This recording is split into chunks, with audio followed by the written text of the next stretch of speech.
Hi everyone, welcome back to my channel Career Coach. In our last video, we talked about the functionalist perspective on family.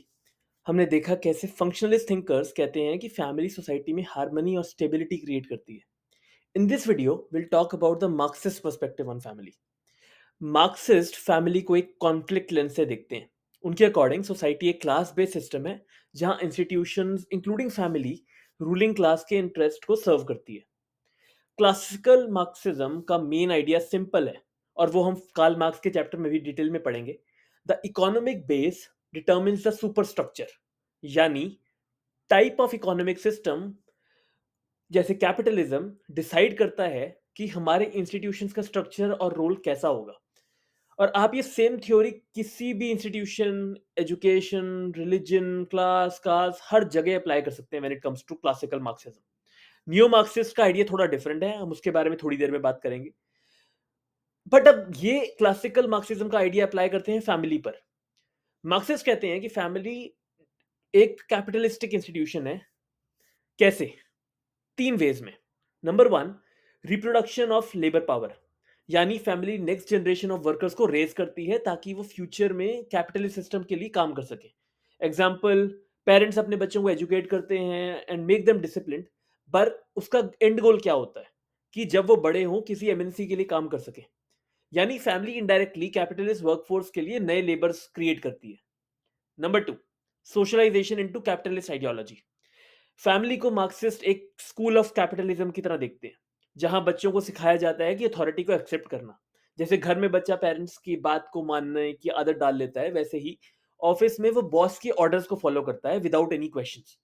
और इसी तरह से family capitalist values को एक generation से दूसरी generation तक पास ऑन करती है. Number three, unit of consumption.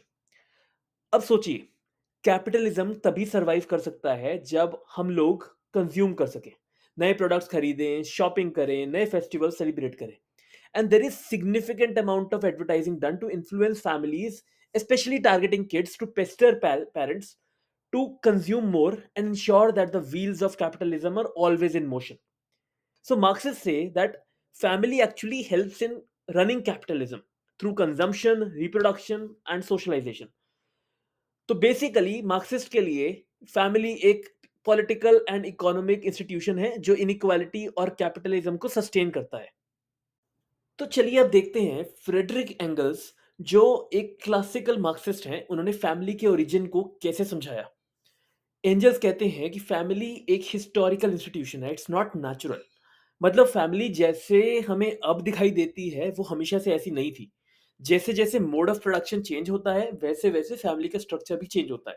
और अगर आपको नहीं पता है, मोड ऑफ प्रोडक्शन को अभी के लिए ऐसे समझिए, how a society produces things and who controls the production. इस पे हम डिटेल में बात करेंगे कार्ल मार्क्स के चैप्टर में भी. तो समझते हैं प्री कैपिटलिस्ट एरा में. एंजल्स कहते हैं कि पहले सोसाइटीज में प्राइवेट प्रॉपर्टी का कोई कॉन्सेप्ट नहीं था. सब कुछ कलेक्टिवली ओन्ड था, चाहे लैंड हो, रिसोर्सेज हो, टूल्स हो. और इसलिए उन्होंने इन सोसाइटीज को बोला था प्रिमिटिव कम्युनिज्म.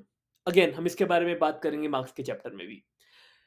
और ये क्लासलेस सोसाइटीज थी जहां पे कोई रिच पुअर डिवाइड नहीं था. और ऐसे में कोई फिक्स्ड फैमिली स्ट्रक्चर भी नहीं था. लोग रहते थे प्रोमिस्क्यूअस हर्ड्स में, जहां पे सेक्सुअल रिलेशंस रिस्ट्रिक्टेड नहीं होते और कम्युनिटी भी एक एक्सटेंडेड फैमिली की तरह होती है. फिर जब हम कैपिटलिज्म में शिफ्ट हुए तो सब कुछ बदल गया.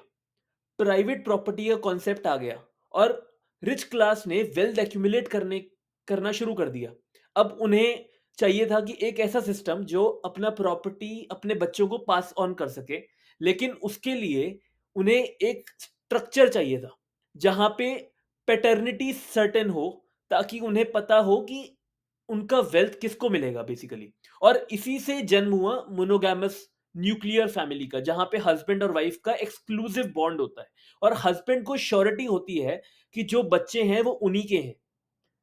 और इसका रिजल्ट क्या हुआ?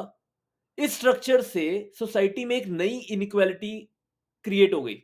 अब जो रिच हैं वो अपना प्रॉपर्टी अपने बच्चों को देते हैं, रिच और रिच होते गए.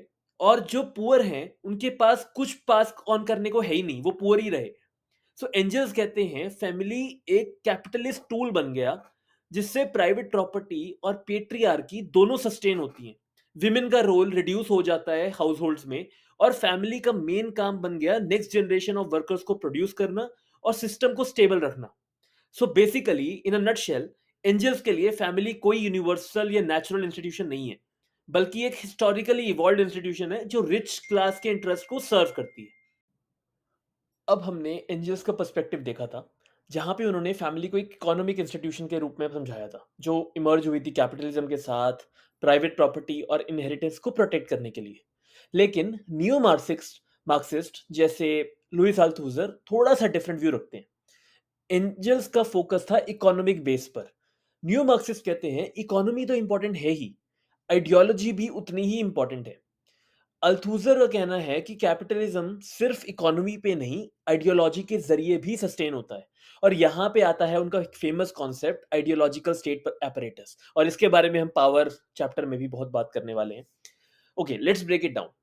अल्थूजर कहते हैं कि स्टेट के पास दो तरह के कंट्रोल मैकेनिज्म होते हैं। Number one is repressive state apparatus, जो फोर्स से कंट्रोल करता है, जैसे police, army, courts etcetera. Number two ideological state apparatus, जो बिलीव्स और वैल्यूज के थ्रू कंट्रोल करता है, जैसे एजुकेशन, मीडिया, फैमिली।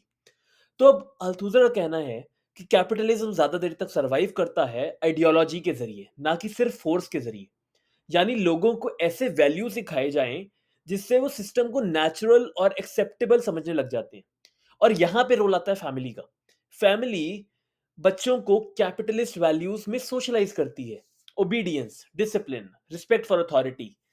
और ये इनडायरेक्टली उन्हें प्रिपेयर करता है एक ओबीडियंट वर्कर बनने के लिए, जो ऑफिस में बॉस के ऑर्डर्स को फॉलो करेगा बिना किसी क्वेश्चन के। सो फैमिली एक मिनी मॉडल की तरह है कैपिटलिस्ट सोसाइटी का, जहां पे पावर टॉप डाउन होती है और ओबीडियंस को रिवॉर्ड किया जाता है। अब एल्थूजर के बाद एक और इंपॉर्टेंट नियो मार्क्सिस्ट थिंकर आते हैं, एली जेरेट्स्की। एल्थूजर ने कहा था कि कैपिटलिज्म आइडियोलॉजी के थ्रू सस्टेन होता है, एंड जेरेट्स्की इस आइडिया को और डीपन करते हैं। एल्थूजर मैक्रो लेवल यानी इंस्टीट्यूशन लेवल पे बात करते हैं, जेरेट्स्की माइक्रो लेवल यानी पर्सनल और साइकोलॉजिकल लेवल पे बात करते हैं।